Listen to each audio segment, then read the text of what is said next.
And just like that, everything's changed.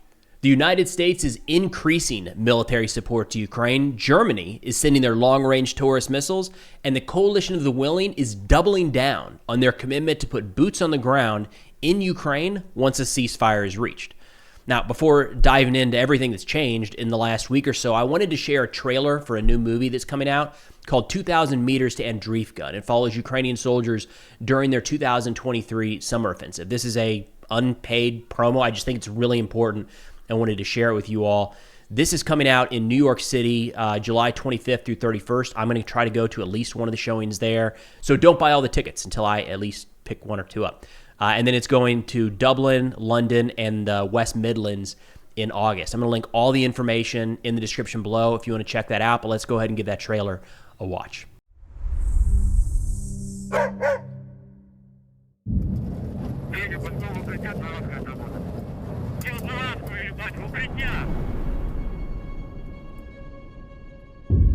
Ukrainian forces have now launched their much-talked-about counteroffensive.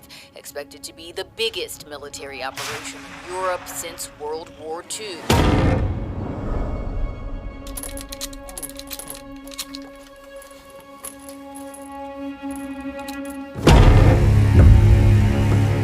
Зараз дамо вліво 100 метрів. Плюс-плюс, Федя.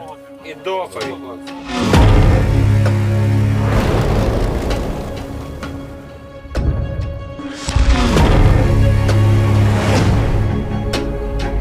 Просуваемся, пацаны, просуваемся!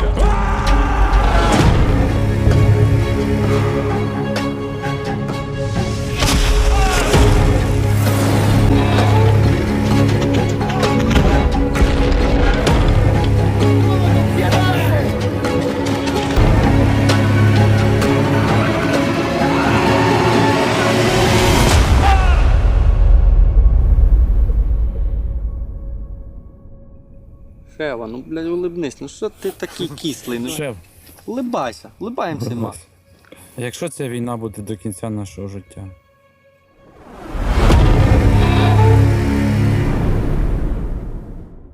I wanted to start there because you see that last part, what if the war lasts until the end of our lives? And that's why the topic today is so important to get into, the resumption of military aid and the assistance provided to Ukraine. President Zelensky just last night said, quote, "We have political signals at the highest level, good signals, especially from the United States of America and from our European friends.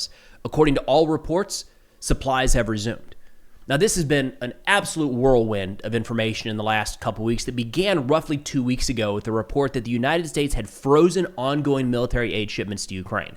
The more we step back and look at this, it appears likely that this was a unilateral decision made by the Secretary of Defense, Pete Hegseth.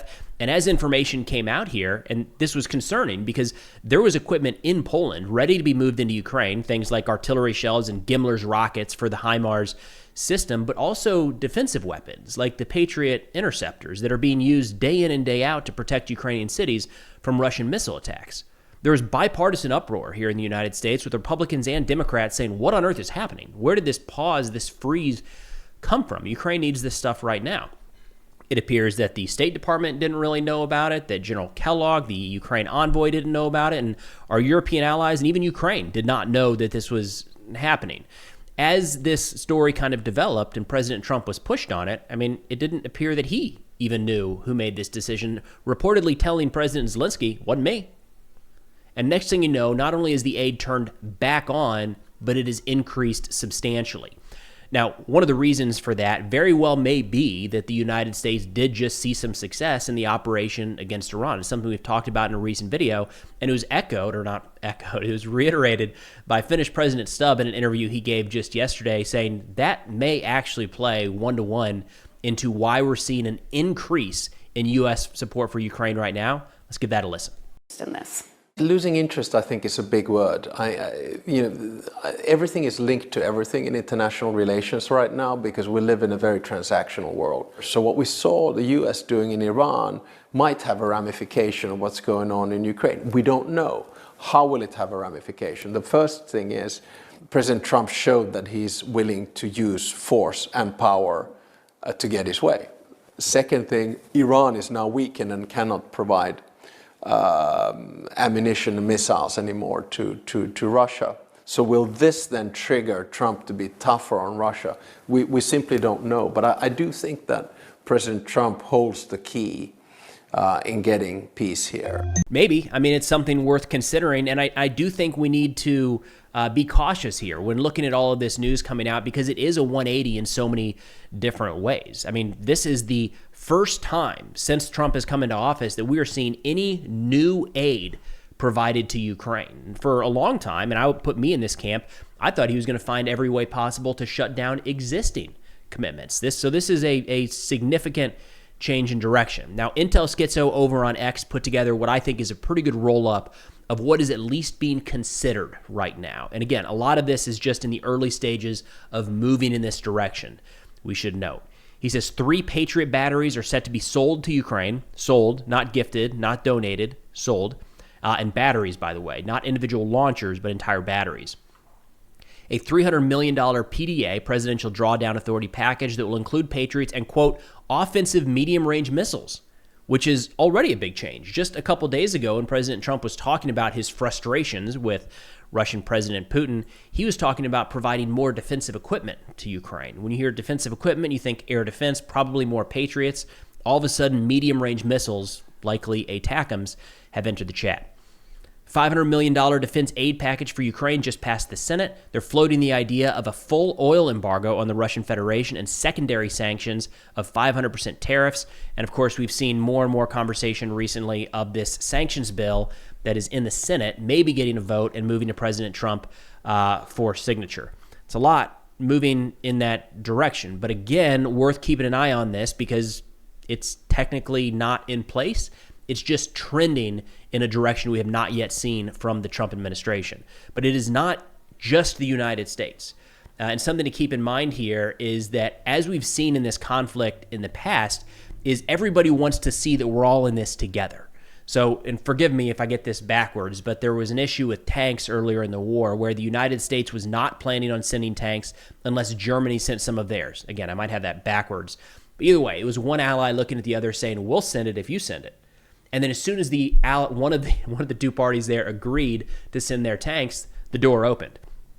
We might be seeing that right now with Trump's kind of reaffirmed commitment for the United States to Ukraine, because just yesterday, Germany announced that they are planning to send their long-range Taurus missiles for Ukraine to use against targets inside of Russia. Here's a statement I'll play. It's in German from the German general. Brigadier General Frutig. My apologies for the pronunciation there. I'll read it in English as he speaks in German. Here we go. Well, I think everything has been said about Taurus, but it's a correct analysis.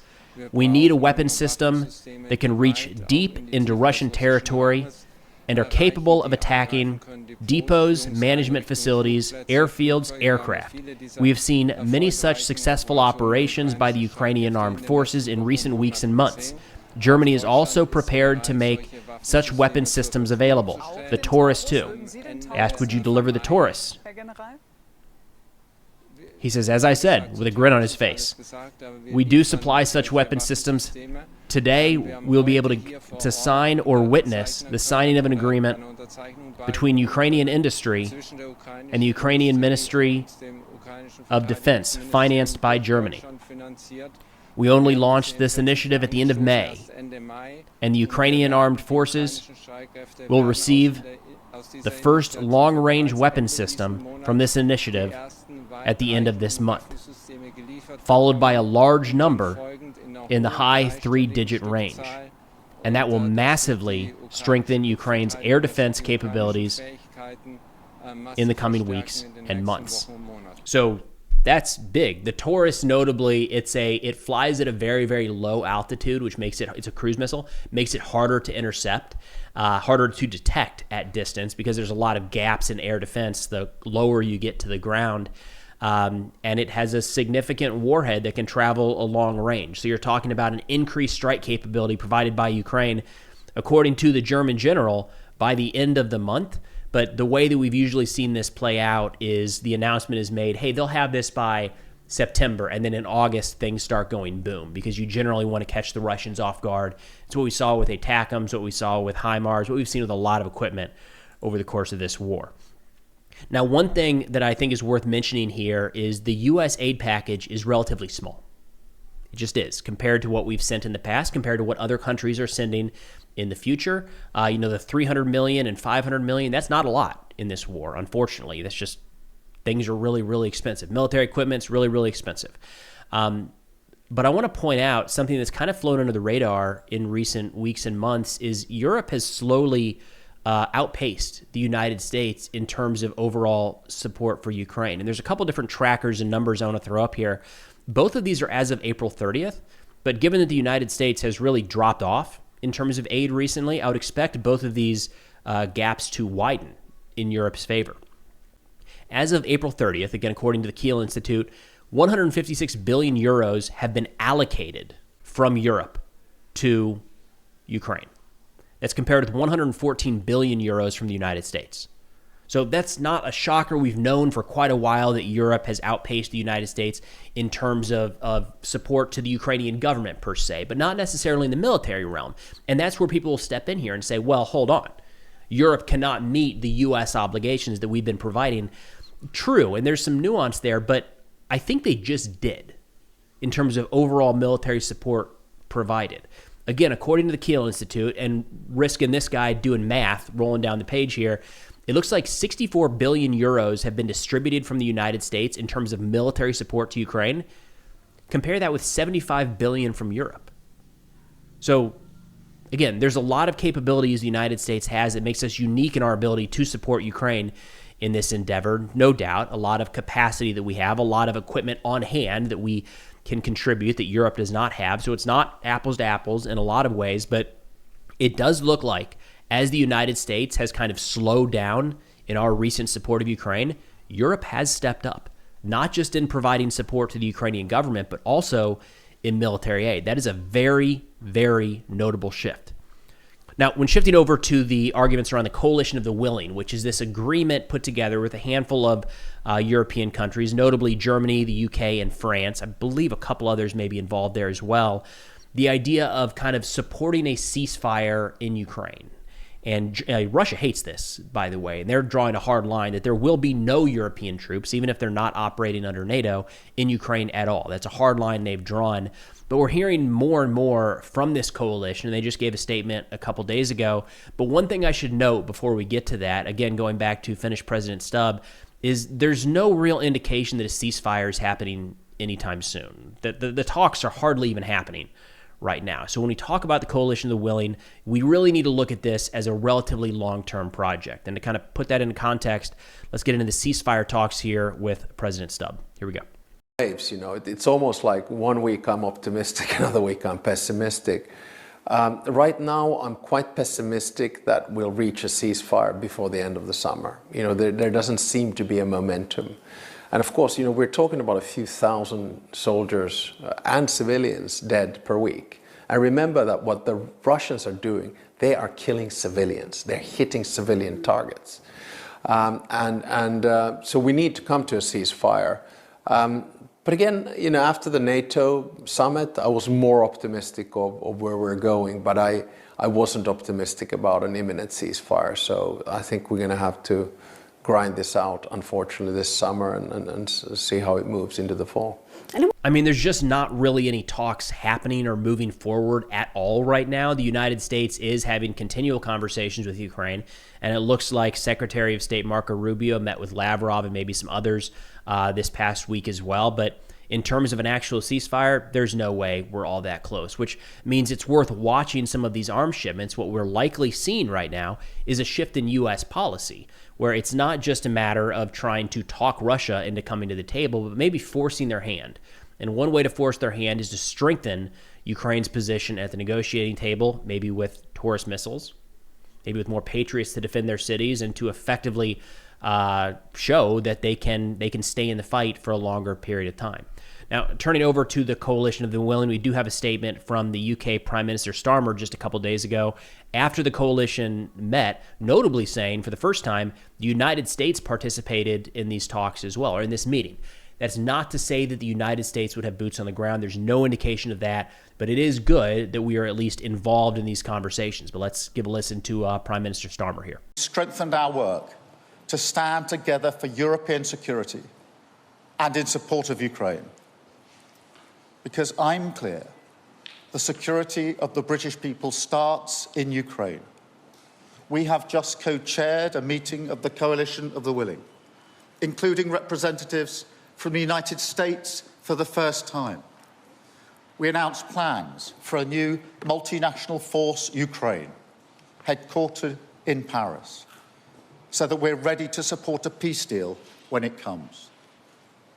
But while Putin turns his back on peace, we are rallying more support for Ukraine right now to defend their people and force Putin to the table.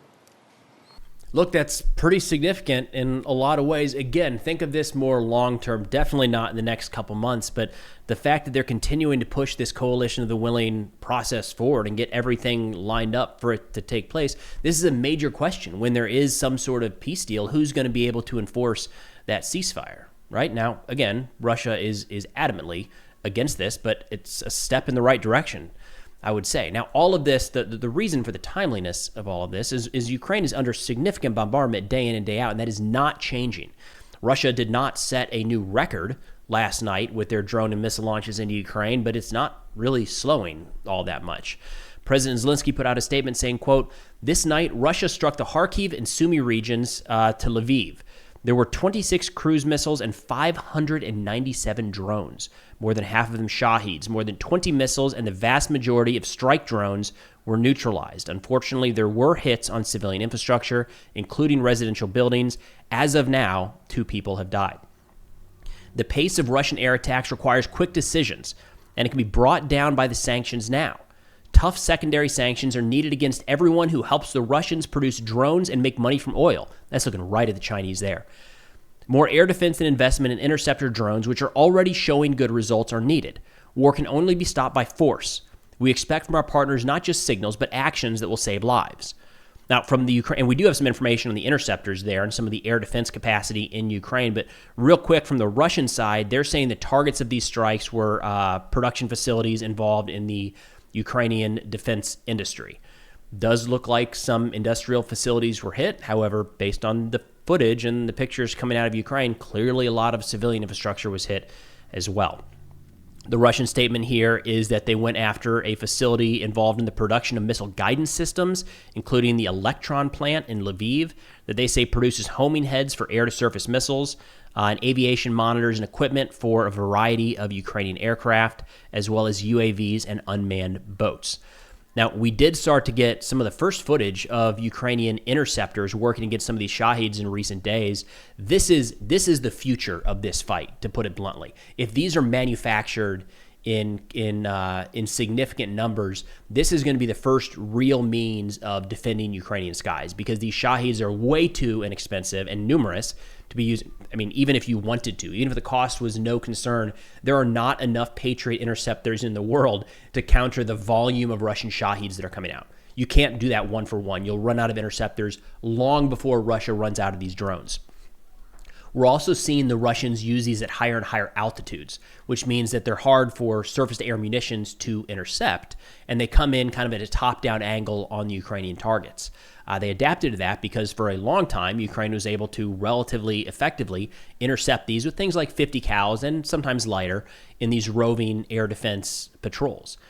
As the Shaheeds have increased in volume and increased in their altitude, we're seeing the change to where Ukraine is using more of these interceptors, drone interceptors. We've got some pictures and some videos of these being utilized. So far, they look pretty effective, and based off of, hard to tell, but I would assume that the cost there is at least comparable to a Shaheed, if not probably a lot more inexpensive, which means, again, watching the development of these in the coming months is going to be critical for Ukraine. But we also got some news just earlier today. Looks like some of the first use, maybe, of the Rheinmetall Skynex anti-aircraft system. I believe these have been in Ukraine for some time. Haven't seen a lot of footage of them actually being utilized. Now, this is a short-range air defense system, and it comes with a couple different components here. You've got the radar, battle management, as in the people in the headquarters essentially watching and making the decisions for the interceptions. And then kind of the most notable one here, the one that really stands out, is the 35 millimeter main gun. And the way that works is it fires, essentially think of these as shotgun shells in a sense. They're, I don't know if proximity is the right term to use, but it's not a single bullet, right? So as it approaches the munition that they're trying to intercept, it sprays these tungsten shells around to bring them down. It also comes with a missile launcher unit that can use short-range interceptors for 10 kilometers and it's containerized. So it's kind of modular. You can put this on the back of a truck or a train and move it around the country. We saw this actually at the exhibit in the UAE a couple months ago. Walked around and chatted with the folks there. It was under Edge. I think it was kind of like white labeled because it looked the exact same. And we said, this looks like Rheinmetall. And they said, yeah, it is the same thing, just maybe branded a little bit differently, but incredibly effective system, very advanced. And you've got the combination of short range cannons, that 35 millimeter, and a little bit longer range, 10 kilometer and in missile system. So it'll be interesting to see if Ukraine is able to put more of these on the battlefield around some key installations here in the near future. But the big thing to keep an eye on overall in the next couple of days is Monday. President Trump has said that he has a big announcement around Russia and Ukraine coming on Monday. Wait and see is what he said. Now, the last time he really said something like that, US B-2s are flying over Iran and dropping massive ordnance penetrators on the Iranian nuclear facilities. I don't think we're probably going to see B-2s flying over Russia, but nonetheless, he's teased out that something big is coming, so we'll wait and see on Monday. But that's all I got for now. Thanks for watching, and I'll see y'all next time.